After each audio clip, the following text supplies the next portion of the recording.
Well, hi there, racing fans, and welcome to another edition of Winning Ways, where we've got a huge program today. Obviously, we'll discuss the Vodacom Durban July. We've got the champion trainer, Justin Snaith, in the house with us today, and he'll be chatting about his big win and what a day it was for him. And really, the star is on the top of the horizon of the Snaith stable, and it's going to be great to be able to chat to Justin. But hell of a week's racing left. Fantastic, great racing, great day. And the CEO phoned me up yesterday and said how no major incidents and wonderful turnovers, great crowd, and everything went. The weather played ball as well. So very, very good day's racing.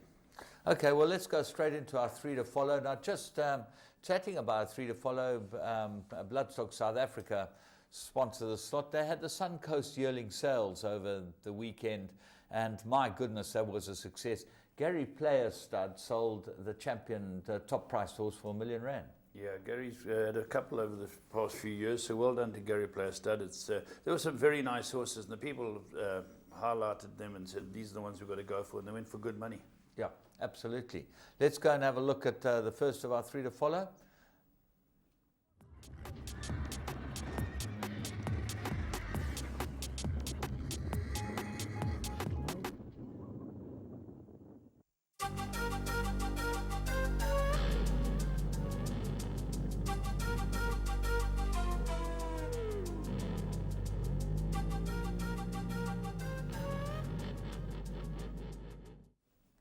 Right, well, let's go straight to our first one, and not easy to find three to follow. No racing in Durban, a Highveld season, but flat. Durban, Cape Town, there's really not much going on. But we picked out this one at Cape Town. We think it will probably win next time out in Durbanville. Went to the front, got beaten, but probably be able to win next time out. Let's go and have a look at race 2 on Wednesday. Yeah, the horse we're looking at is coming out of trap 8, and there it is, doesn't jump, and I think this costs it the race. It gets left. It's called Captain's Orders, runs in the famous Worcester Silks, and it's gone to the outside of the field. They've decided, young Mr. Carstens and the stable have decided to get up there, and it runs round them all and goes to the lead. So this is Captain's Orders now, you'll see, putting the head in front. Yeah, it probably just goes a little bit quick, and it looks like a winner everywhere, but at the finish. And here it's gone. I know it was carded to be ridden by Bernard Fade Herb, but it just shows you Carstens obviously rode it. He's a 4 kilogram claimer. Try to get away from them. The second horse is Bernard's horse, Lituva, also from the stable, but they all get run out of it by Justin Snaith's runner, Charles Linton, who looks like he probably need a bit of ground too. He's by Thomas Crown. This horse quite interesting. Yeah, Charles Linton gets up to him. But here, I think if one looks at the race, this horse has really run hard from the jump after getting left. Had to go around them. And I think it just tells, right into final furlong, you think it's going to stay there. Young Xavier is having such a good run down there, just punching it out. And I thought it was going to win, but along comes Charles Linton. Yeah, they're going through the 200, and Charles Linton in the field spring colours grabs him at the death. He looks like a big staying type horse, this horse, and certainly you'd expect him to be able to win next time out over a mile at this type of track. Let's move on to the next one. We're going to Turfentine, Saturday the 5th of July, and this was a good run by a first timer, Lava Flow. Let's go and pick it up at the start.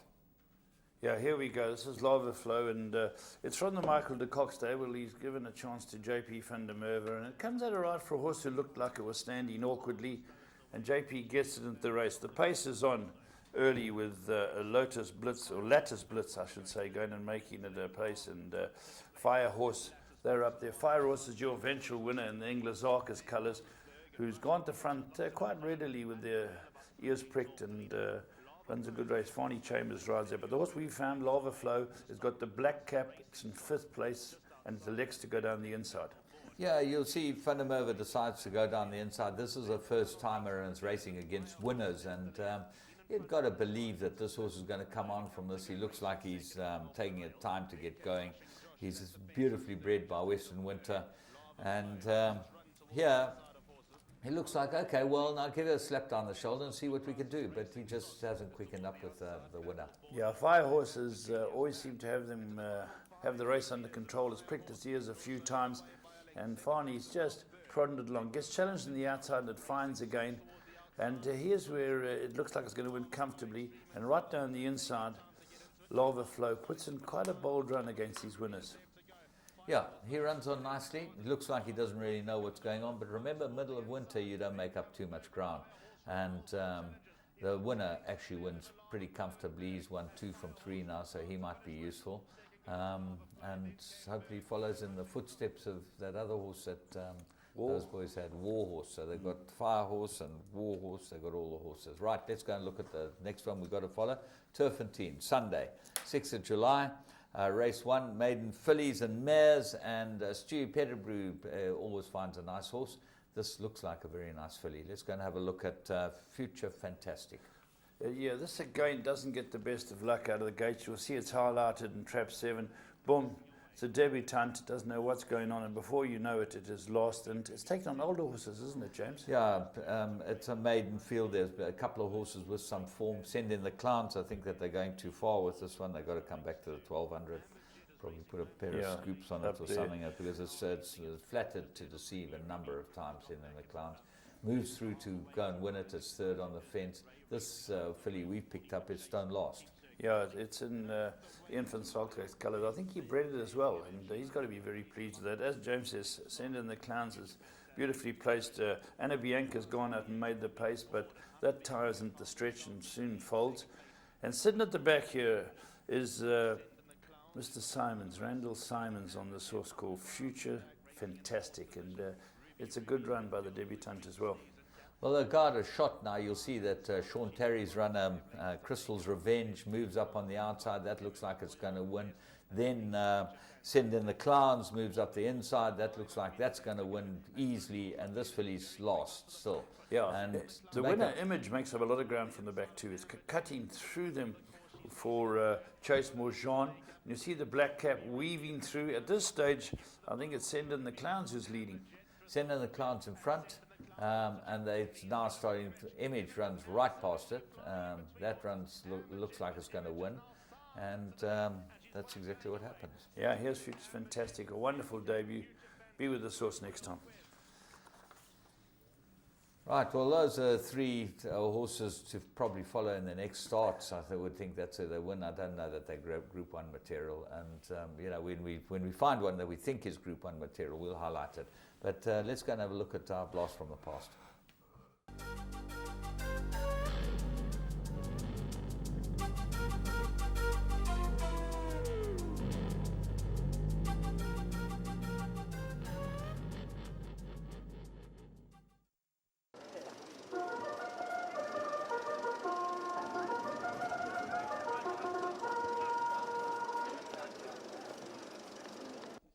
Jackson, the son of Dynasty, stepping up. Read all about it in Monday's Mercury for the Mercury Sprint. Grade 1, Well Witchers up to a gate. We are set.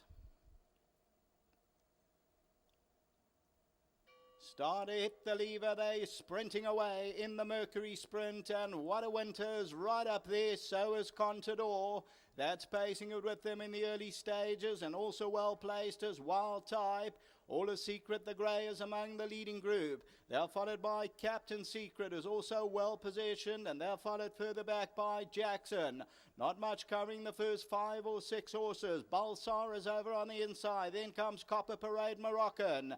At this stage, Mike's Choice, Well Witcher, they 5-6 lengths off the leader. Then comes Royal Zulu Warriors, got about 7 or 8. Then comes Orbison.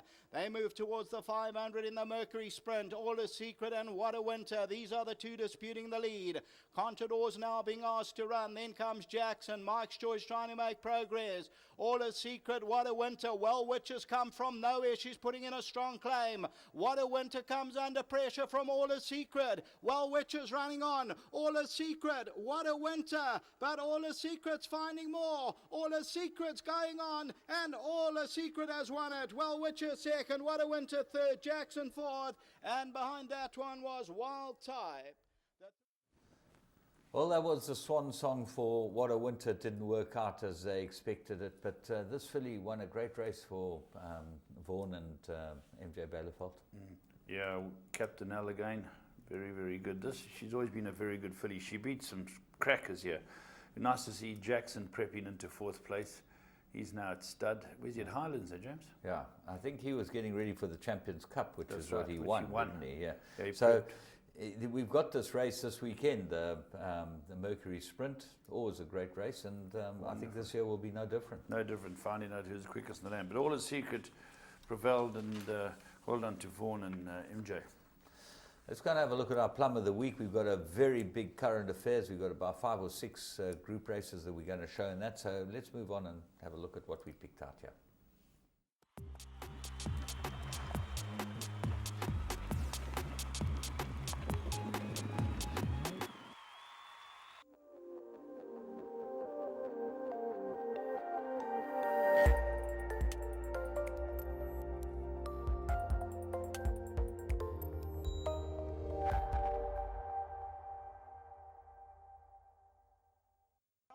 Along the inside, Royal Zulu Warrior starting to run on.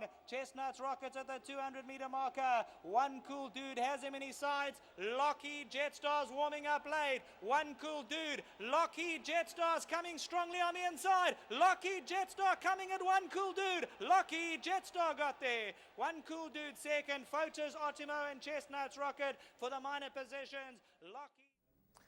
Well, if you backed this, you could have got 4-1, 9-2, even 5-1 early in the week on Lockheed Jetstar. It was tipped the winner on the day. It was tipped the good thing. But you had to thank Anton Marcus, Superman. He was superb on this. Very good round. It looked like Kevin Shea had timed it perfectly on One Cool Dude, but there was another cool dude coming up the inside. Lockheed Jetstar's always been a good horse, James, and a big galloper. Came home resolutely here. Well, Molly tipped him to everyone that he knew, and that's about 12 people. Yeah, all 12 got it. All 12 he tipped it to. And then Jeff Woodruff said on the show last week when I interviewed him, he said, I've got 2 runners on. I asked him what he liked on the day. He said, I've got 2 runners that I like, Master Sabina and Lockheed Jetstar. So, you know, if you ever want the heads up, that was it from a trainer. And, you know, thanks to Jeff for coming on the show and tipping the horse to us. To be able to give 4-1 about a horse like this on Interbet, it just shows you the price is unbelievable, Interbet. That's where you had to be. Let's go and have a look at current affairs. To get the best odds on horse racing and sporting events. For every bet requested, we review all the bookmakers and select the one with the best odds. As a result, you always get the best odds. Interbet offers tote betting, fixed odd multiples, and betting with your mobile phone. To get started, all you need to do is register by filling in your personal information. Log into your account and start wagering.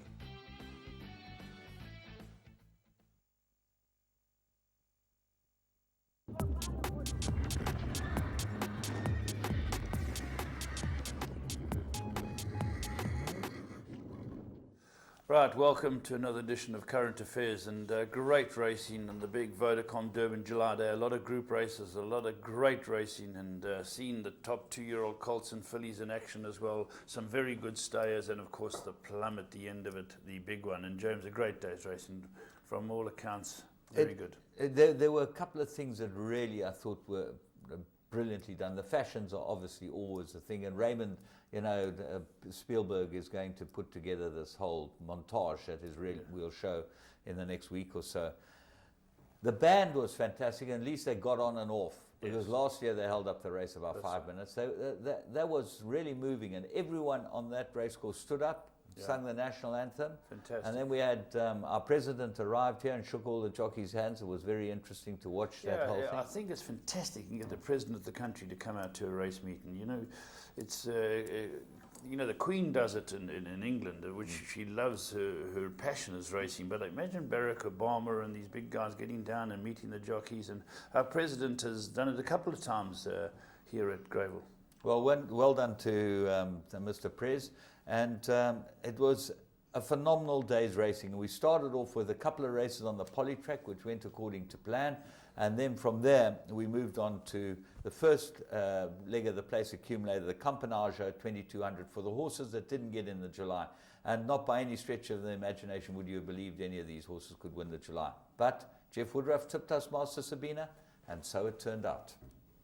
Towards the 600, the entrance to the straight. And the leader, Disco L. On the outside, Sarissa Shogunner. Tribal Dance, Mercurial Brave. Master Sabina's near the rail. On the outside, Gone Baby Gone's trying to put in a claim. Alexander comes out for a run.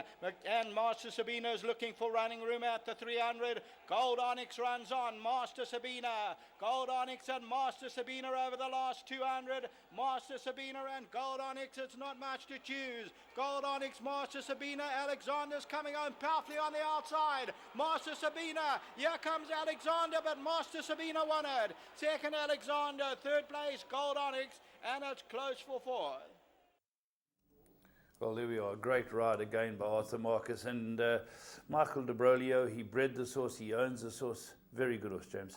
Yeah, it's Silvano, and he's just shown that he's really up there, just off the very best that are around.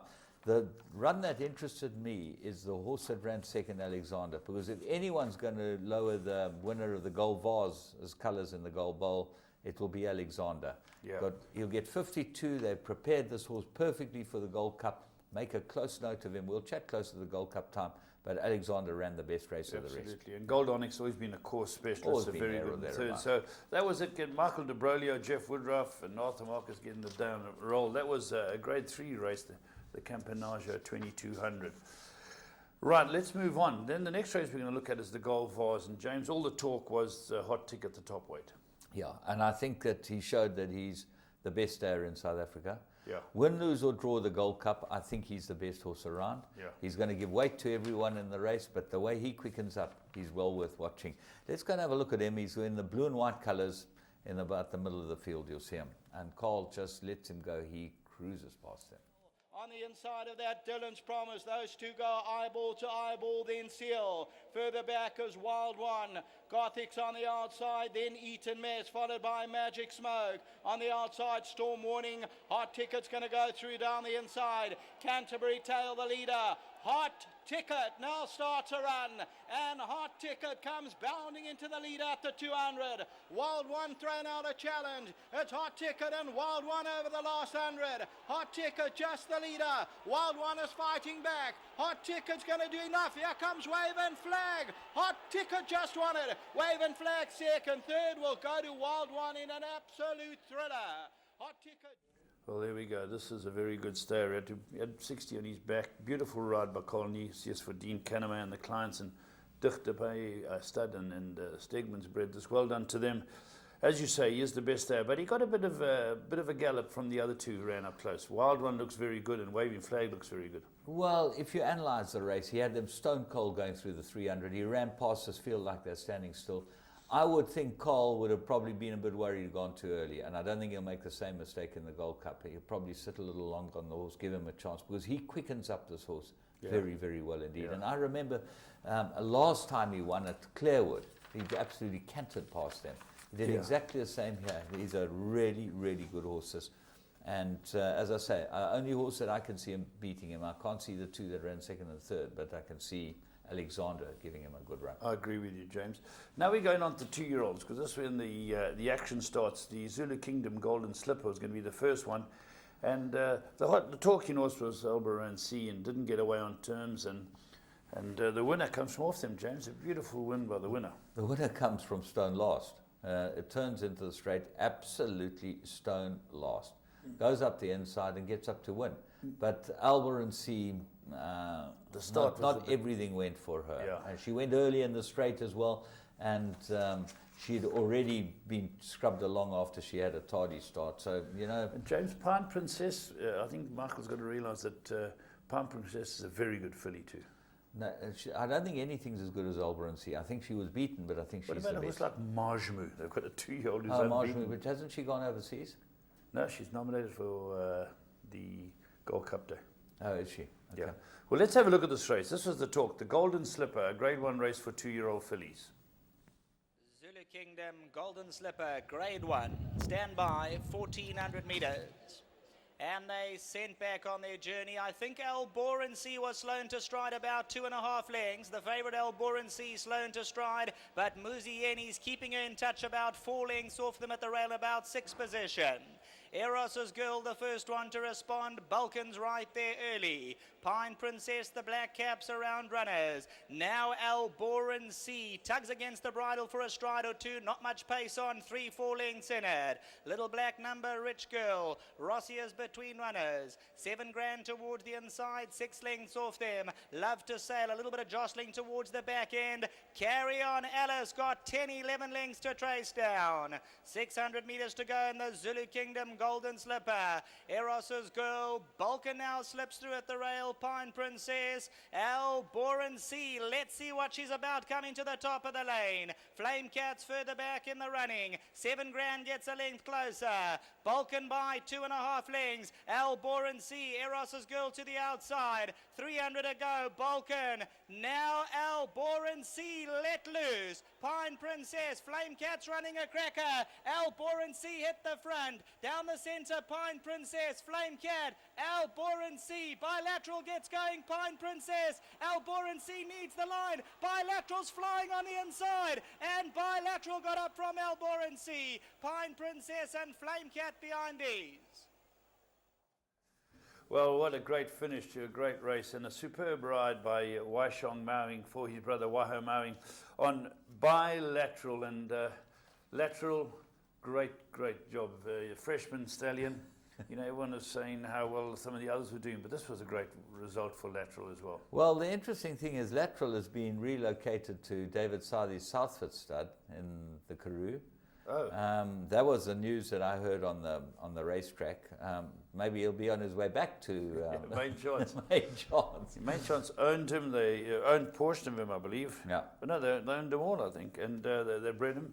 Yeah. And Waiho did a very good job with this. A great ride with Waishong. I think Waishong's ride was superb. at the top. Joe, just going through, the top 4 were quite close in the finish, even though Bilateral had it all to do. And even the 5th horse, the Grey Horse, ran a good race. That's Flame Cat ran a filly, very good race. And Michael de Kock's 2 fillies. Watching the race again, you see Muzi gets left on the filly, which might just have made the difference there. Absolutely. You know, it's so hard in these races. There's always something that's going to come to you. But how this filly Bilateral came from last. On collateral form, she had absolutely no chance. She got beaten 7.5 lengths by Flame Cat first time out. She got beaten by Pine Princess last time, 2.1 lengths. So she reversed that. As we're going further, she seems to be getting better. Yeah, But a few of the laterals are going that way. She won over a mile. She won by 5.5 That's over right. a mile. And I think that maybe because they went early and they went a decent pace. Made it tough. And she ran on best of all. She might be an Oaks filly this. Yeah, very nice. She's out of Secret Prospector mare, bred by Main Chance. Okay. And owned by them. Well done. Well done. Very well done to them all. Let's move on to the Colts version of this. Is the Golden Horseshoe, a Grade 1 race as well. And it looked to be a very good race. Africa Burn trying to remain unbeaten. And some decent horses took their starting positions here. Set, 1,400 meters. Africa Burn just to settle in. Away they go. Africa Burn lost 2 to 3 lengths as the starter said go. Isfani Illuminati, quite an untidy beginning this one. Guinness on the money and running. He's keen to get on with the business, and Guinness gets away by 2. Right there in the early stages, amazing strikes just off the first call. Harry Lime's right there. Harry's son on the right-hand side, orange cap. Amazing strike towards the inside, to post we go. Mighty Manzi's in the orange on the right-hand side. And Joel. Further back, One Fine Day. Easy Lover towards the outside. Africa Burn, 6 lengths off the tempo. Captain Clipper, Jaya, they further back, 9-10 lengths off the gallop. Isfan amongst the back rank. They're racing a dozen lengths off them, Illuminati. It's Guinness at the 600-meter marker. Harry Sun's quick to challenge. Harry Lime sits quietly to the inside. Amazing strikes in the yellow. Further back, Mighty Manzi. Angel looks to get a bit closer. One Fine Day. They fan across the track. Guinness. Harry Lime now puts in a run. Harry Sun towards the outside, taken out for a stride or 2 ducks to the inside. One Fine Day's running on nicely down the centre. Africa Burns also looking to lift the last 150. It's wide open. Angel explodes through. Harry Sun, One Fine Day. Africa Burn over the top. Africa Burn got them all. One Fine Day second. Harry Sun. Photos behind that. Jayed. Africa Burn just burned. Well, there we go, 3 for 3. Well done to the Connections of Africa Burn, Fred Crabbier and Dean Canamere, Cole Nisius. The horse was slow at the gate, got beautifully placed by Cole Nisius, and really won a good race, beating One Fine Day, a good filly. It's an amazing thing how, when you look at the results of these races. Africa Burn, bred by Drockenstein Stud, what did it beat? One Fine Day. Who's that owned by? Drockenstein Stud, yeah. They sold us for 900 grand. And he's out of Pentia Celebrem. He's very good, this horse, Africa Burn. But Very good. Look, I sit and watch this with you, and we do the show and whatever, and you know, people say we do this and that and the other for ourselves, but we really don't. And I feel sorry for you, because I really believe that Guinness cost you the race. So do I. Or any chance you had of winning the race. What do you get beaten? 3/4 of a length? Yeah, a length or so. And you know, at the end of the day, when you turned for home, you had a run, and that horse just kept running across you. And Stratham eventually had to switch and go in.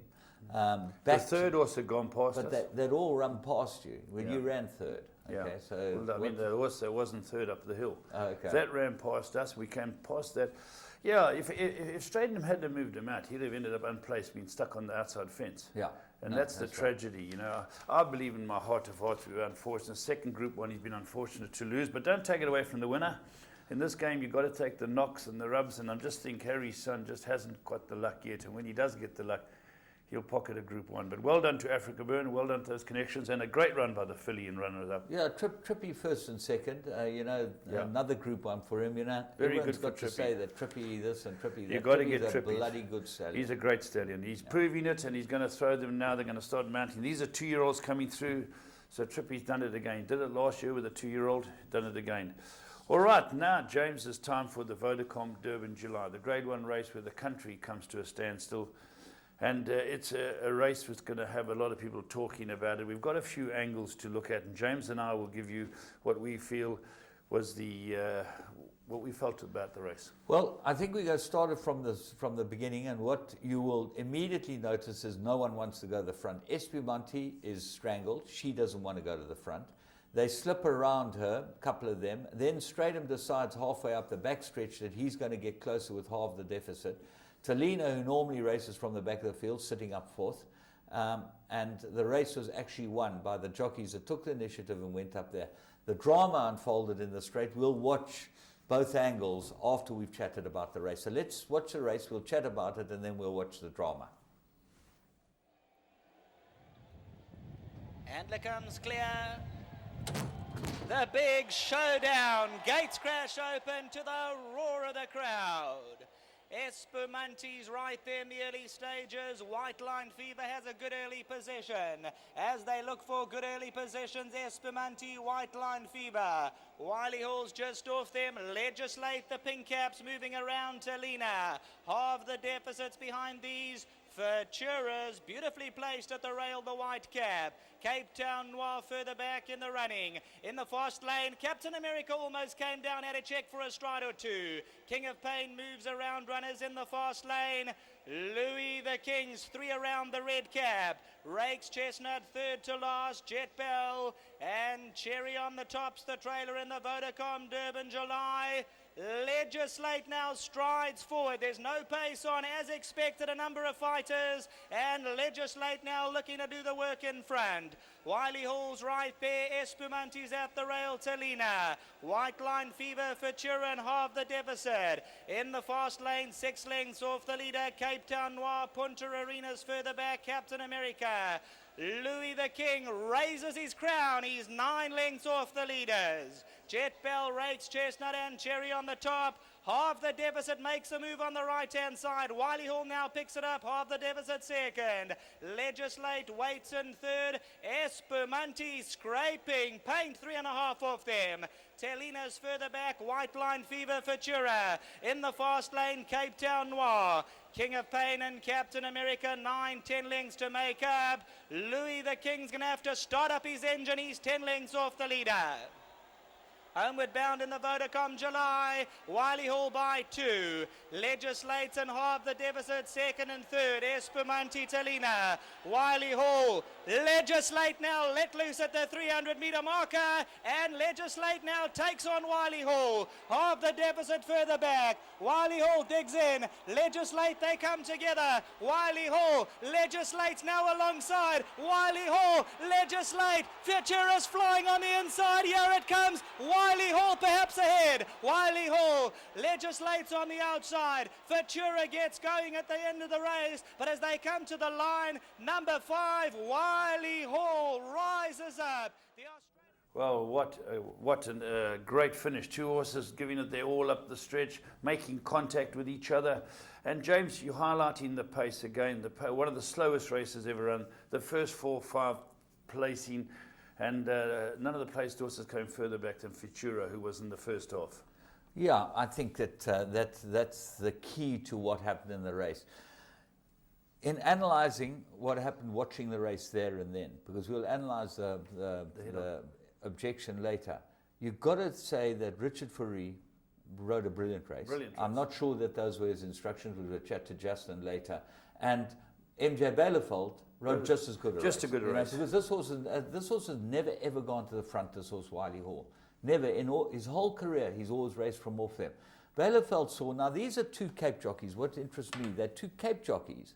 Yeah. And the Cape Town jockeys are known for the Cape Crawl. They must have said, ha, this is the Cape Crawl, let's get there. Let's get it up there and be on the pace. They're both young guys. Should be commended. Are really, really good jockeys. You know, all those guys got up there. Gav Lorena got up there. If Pierce Stradham, his horse didn't stay and he got up there. They realised these guys rode very good races. I think Michael de Kock's horse blew whatever chance pulling like an irate dentist was never going to fire. But those dropped him behind halfway. Irate dentist. An irate dentist. Yeah, that's how you pull. But nothing beyond halfway was ever going to get a blown off that pace. It was a very slow time, you're telling me.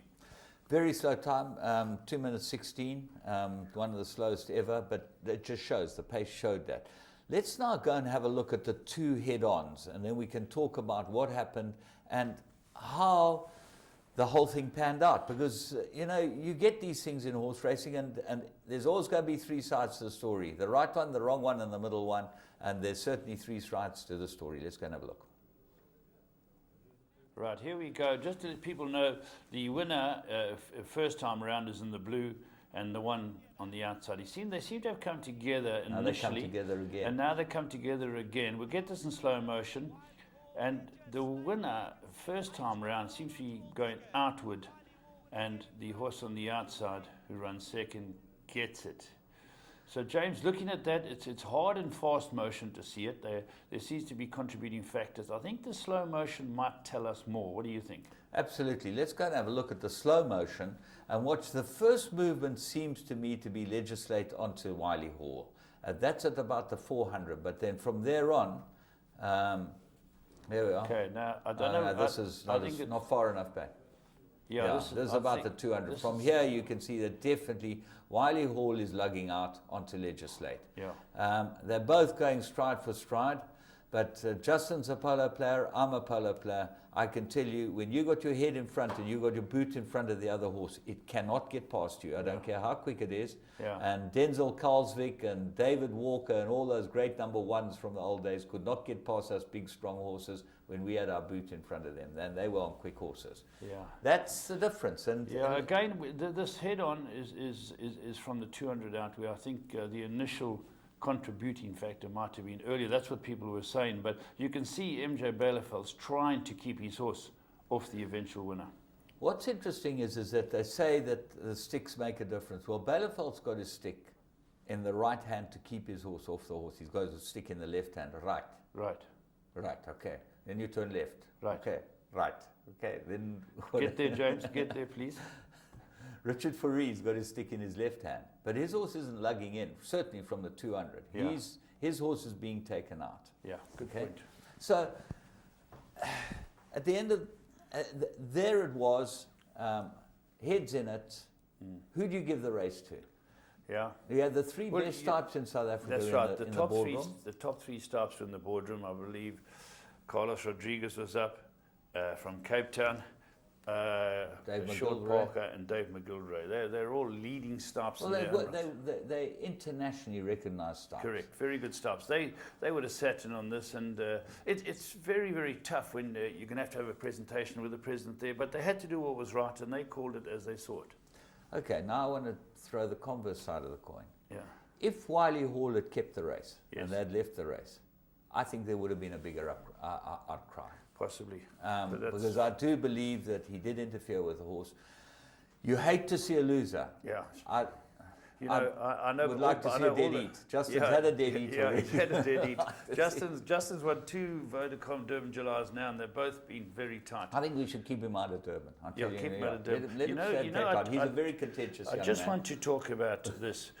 Wonderful for legislate. He emulated what his father Dynasty did, going the Derby, the Guineas, the Daily News right through to July. And it's a wonderful feat. And well done. Great, passionate owners. Wonderful stable. Just look at the other side of the coin, and here is how your luck of the green can go against you. Michael Leaf, a wonderful man, owns the runner-up, and it's a reduced choice, arguably the best bred horse in the country. He paid a lot of money for it. Now he gets a non-restricted Group 1 win. You know what that can cost him? If he'd have won this race, he'd have got, Australia would have said, come on, come back into town. We want you as your stallion. In the end of the day, he's won a Group 1. It's a Derby, but it's restricted to 3-year-olds. This was an open Group 1. And that's how the rub of the green can go against you, James. I'm not sure that this horse, Wiley Hall, isn't out of a double first mare, and double first stood in South Africa. And I'm not sure that the dam is not... well, we've got the pedigree. Beauty Bell is her name, and I'm not sure she's not for that famous Cohen family Bell. And I think that you'll find that he's got South African connections. Well, I can't see it But here. anyway, let's move on. And this is what makes racing so fascinating. There are 2 things that you've got to say about the trainers, and I think that we've said that all we can about the jockeys, but the 2 trainers, and I want to say this quite unequivocally. Justin Snaith has done an unbelievable job to win the Derby and then go through the whole season and win the races this horse has been prepped for, and then come to the July and win. There'd be many horses that have stumbled at the last hurdle and stumbled badly. I can remember horses like Yard Arm, you know. Waiho Mowing, on the other hand, has prepped this horse for the July. And I think we said last week when we were discussing the race, I said this will be the best prepped horse for a race in the race. That's right. He had nothing to prove. And funnily enough, it was the horse I tipped to win the July last year. I thought this pedigree, being the Redoutes, he had run so close in the Daily News. I thought he had the extra stamina. He didn't fire. They did a different approach to him this year. And again, for those of you who thought Futuro didn't warrant a place and thought that they might have got it wrong, a great finish on the day. He really closing in from the furthest back of the placed horses, and William Wallace has got to be very, very pleased with that. Yeah, I thought it was a super run, and Hat made the right decision. Yes. Stayed off Captain America to ride this horse. It was a fabulous race. Yep. It was filled with drama.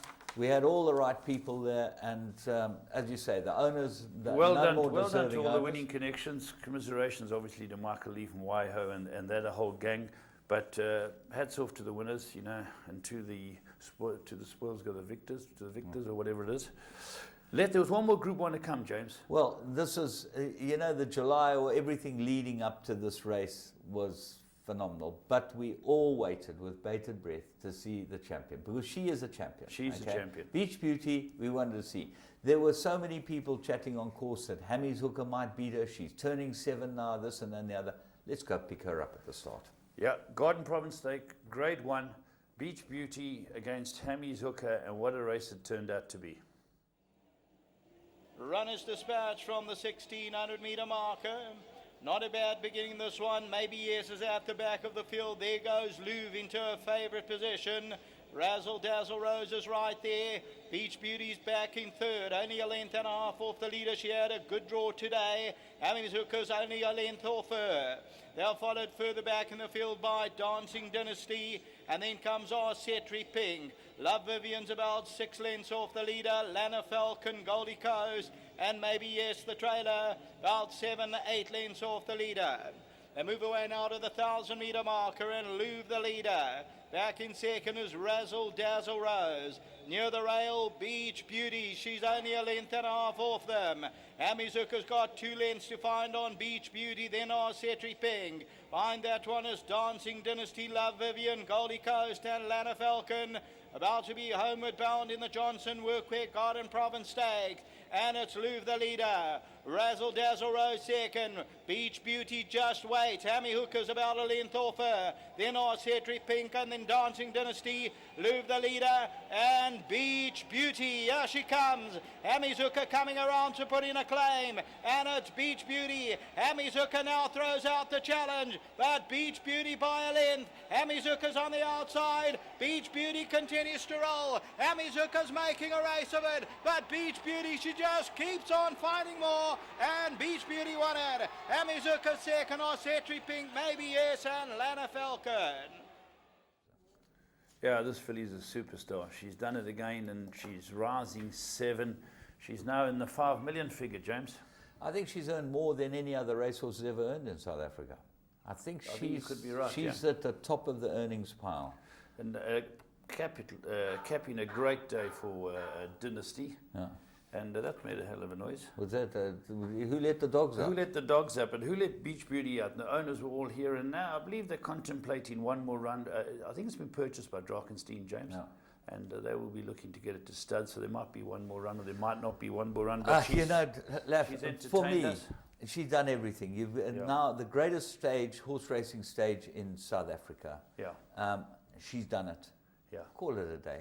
You know, Sure. that's what I've been. I can see the two sides of the coin. You owned Yeah. it. Now it's Yeah. going to someone else. There's one more chance to lead her in a Group 1 or a massive race. But she was But there's prepared two for sides. this race. You Two know, and sides. I've been quite vociferous against them not running her in the Met. I really thought she should have run in the Met, and I thought that she probably would have won the Met. Yeah. She's been prepared for this race. She's won it. Now don't go to the well one more time. She's Yeah. won 5.5 million rand in stakes. This filly. Yeah, she's just done brilliant. Hammy Zucker, the daughter of Trippy, a brilliant run. She gave everything she had. A great ride by Bernard Fader, pushed every button for Walter, just couldn't get there. You know, they were clear of the rest, and a great way to end off the Group 1s.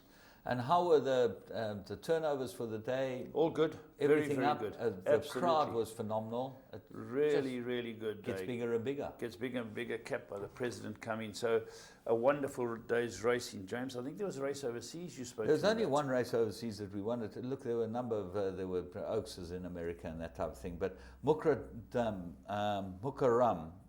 won the Coral Eclipse at Sandown for Paul Hannigan and William Haggis. And I wanted to mention because Haggis, you know, he's a mate of ours. He's a mate of ours. He comes out every well done to January. William and that. He looks at our horses. He's very interested. So well done to all the It connections. beat funny enough, it beat the Teophilia trading leather. Yes. And the Fugue ran unplaced. The You know, Fugue she's probably looking to go to stud now as well. You know. Yeah, the Fugue. Nothing else we've got. We were waiting to Justin Snaith. He's with us now, and have a good interview with him. And to Justin and all the team, from me and from us on Winning Ways, but certainly from me, you know, I love giving Justin a hard time because he's one of those guys that he can't help himself. He got to rise to the bait. At the comedy evening, you know, we got on his case and that. But I really believe they've done an incredible job to win the championship, capping it with the July, the way they've prepared legislate. I think close to 200 winners or over 200 winners this season. Phenomenal stuff, and really the highlight of the season, the Snaiths, the way they conduct themselves. Lovely. Enjoy the rest of it.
Right, welcome to another edition of Your Call, and we've got champion trainer-elect Justin Snathan with us, and he's notched up his second Vodacom Durban July. I thought it was the right time to talk to him, find out about the horse, the owners, find out how the day went from Just. Thanks very much for coming in. Wonderful day. Great, it was a fantastic day. Thanks, Paul. The first question we've got to ask you, there was a bit of sensationalism in the paper about the welfare of the horse. How is he? He's doing very well. What happened was, after the race, he has carpal tunnel syndrome, which it just means that behind his knees it can get quite aggravated. And after a few of those bumps in the straight, he just took a little bit of more pressure than he normally would on the right-hand leg. And afterwards, he was just in a lot of pain. It's very much like someone trying to bench press a weight they shouldn't be, and you get that stinging sensation. That's what he had. And you know, we just took every precaution. When we saw him that uncomfortable, we put a cast. Ralph Katzwinkel put a complete cast on the leg, just in case there was damage, to minimize it as much as we could. And unfortunately, some reporter managed to get into an area where he shouldn't have been and took a photo of the horse and assumed that it was very severe. Yeah. But I mean, it's very much like on a rugby field when a rugby player gets injured, you put a neck brace, put him on a trolley, and it looks terrible. Yeah. Assess the player and then take it from there, and that's what we did. Obviously, he's very important to us, and as I said, it was a burning sensation. And today, he's 100% sound, rolling and back to normal, and probably pulled up better than most of the horses on the day. So he couldn't have pulled up better. Yeah. How did the bulk then pull up, right? Yes, I must say I was very happy. I was very fortunate. My horse has pulled up quite well. The only horse that has a bit of cuts and bruises is the filly in the fast lane. Captain America was very keen in the race, and unfortunately just ran into the back of her a few times. But you know, when you're running in races like that, they're tough. They're hard races, and you're going to have, you know, the odd niggle. Yeah, sometimes you get the luck and you get the rub of the green, you get injured in that. Let's just, before we go back to the colt, let's talk about the filly. Great run. Very, very happy. I thought for a filly, I said that, you know, I think the place bet with the 5th place is a fantastic idea, and I thought that she would definitely be right there. She didn't have it all her way. As I said, she got cut into, and she was a little bit further back than we would have liked. But I think she ran where I expected her to run. I thought she'd be there or maybe a little bit closer. And as I said, for me, I thought it was a massive, massive run. She carried 54 kilos, which is a lot of weight for a 3-year-old filly. And as I say, just very proud of her, and I think she's a filly. Being by Jetmaster can only improve. Absolutely, they get better and better. Let's get back to the King. Best horse you've trained?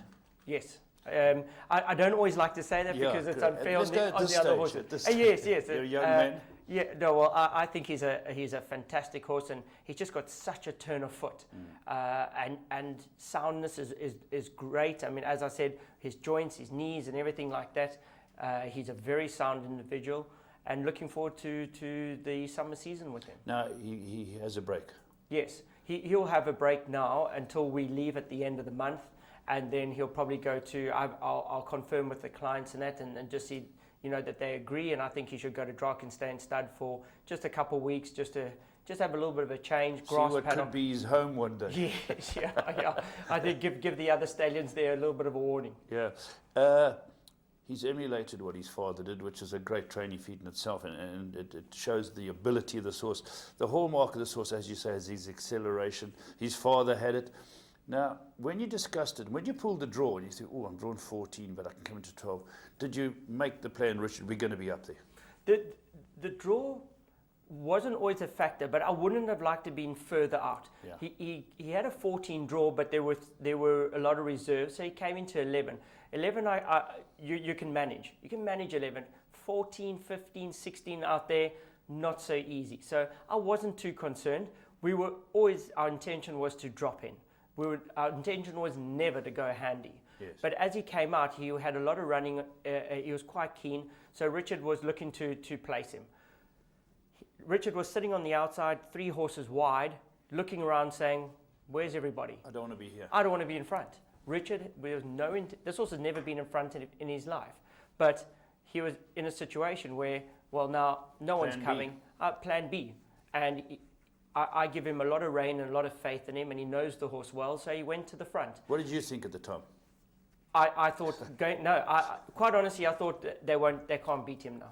Because you were so relaxed in front. Without a doubt. And he's got such a turn of foot. Yeah. And I saw a lot of the other guys were now all of a sudden further back than they probably would have liked.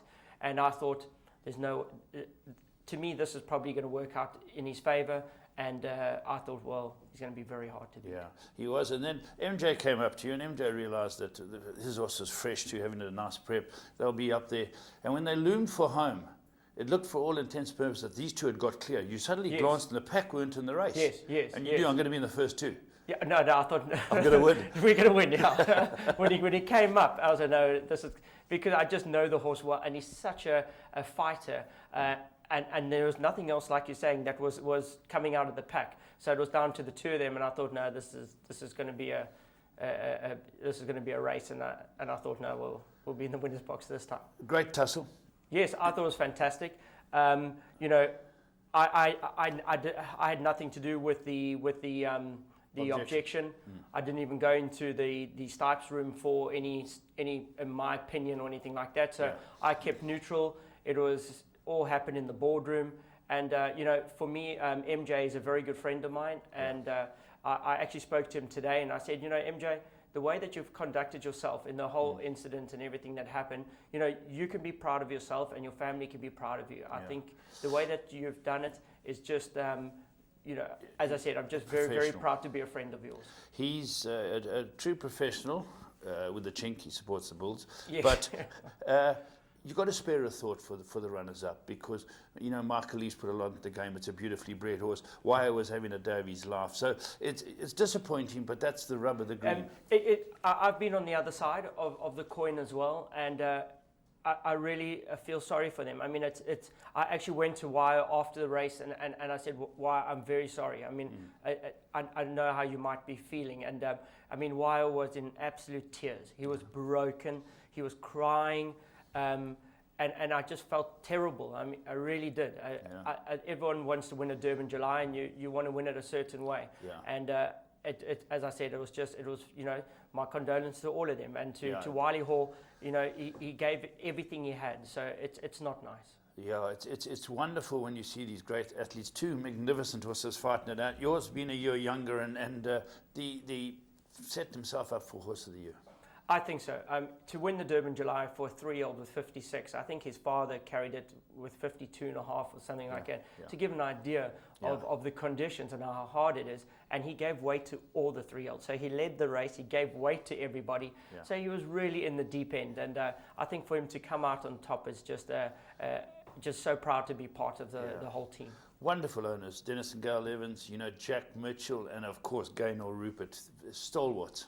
I don't think you get a nicer group of people. I mean, they just never once was there any pressure on me in any way. They were there just for the fun of the ride, of having a run in the Durban July, and obviously having a horse that had a serious chance.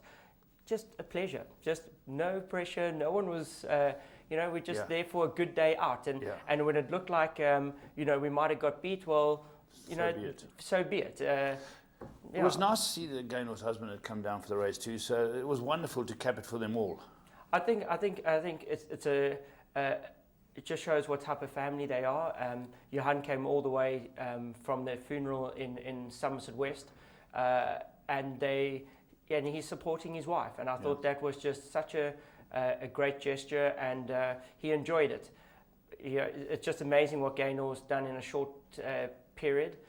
She had a fantastic day. Obviously, they were involved with buying Beach Beauty, and the Trippy won the Group 1 early in the day. So it was just so nice to, you know, as for my clients to have such a fantastic day. I mean, it was really capped off by obviously winning the race. Where did you buy this horse? Because Chevrolet, we haven't mentioned Chevrolet enough. Well done to them. It wasn't expensive by today's standards. No, we bought him for 90,000 Rand at the national sales.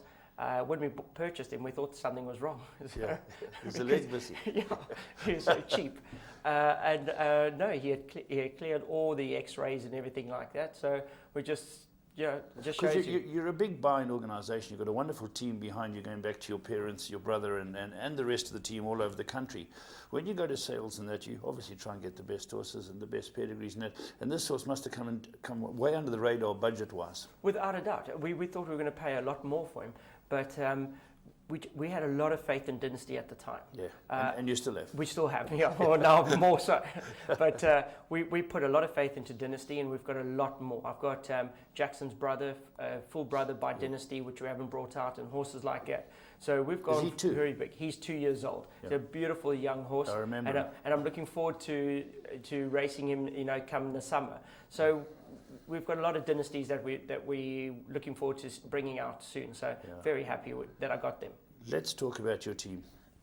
Your mum and dad are very passionate. They're over in Australia with me, with Hassan Adams, and your brother, he's doing the groundwork. I believe he's very good at RT. We've seen his ability when he does the big races in Cape Town, like the Queen's Plate. Passionate too. Yes, very much so. We're a very rounded team. You've got my dad, which loves going to the sales. He goes in, sits and has a beer with the guys, and it's his holiday. I mean, I want to be far away from horses. My father's holiday is anything where you can see horses. So he loves going to the sales, and he sees you guys, and he chirps. And that part he loves. My brother is obviously more the business side, dealing with clients and things like that. So it takes a lot of pressure off me. Lets me, get on with my job, which I enjoy, and that's at the stables with the horses. So it's a good team. Let's just finish up the year talking about being champion trainer, which has now been rubber stamped. You're the champion trainer elect as we talk. Last year, 198 winners, a fantastic year. You're on 181 now. Can you get the 200? It's very hard. I don't even know most of the time how we even get to it. We're actually planning now with the last month in July, and obviously the PE are having their season now, and every day I do the scratchings for Port Elizabeth. I have about 12 runners, and by the time they finish eliminating me because I'm from Cape Town, I'm down to 6 runners. So it's very hard. As I said, if I could run all the horses I wanted to in South Africa, it wouldn't be a problem. But obviously we are restricted from being from Cape Town, so it makes it that much harder. But when you do win the championship, it makes it that much more worthwhile because we've done it the hard way. How do you celebrate a big win? Well, quite honestly, after the July, I was the first guy to leave the race course. I was very upset worried about my horse. So I haven't really even had a chance to celebrate. Lucky enough, I had dinner with Jack and his family after the race. So, that was it. And I went home quietly and was more concerned about my horse. Excellent. Just all I can say is from the Winning Ways team, congratulations on the big race and being the champion-elect, and long may it continue. Thank you. And, to everyone here in Durban, it's made it, us, feel as welcome as possible in Gold Circle. Just very happy to have, achieved everything we wanted here in Durban. Excellent. There we go. Ladies and gentlemen, your champion trainer for the new year, our friend Justin Snaith.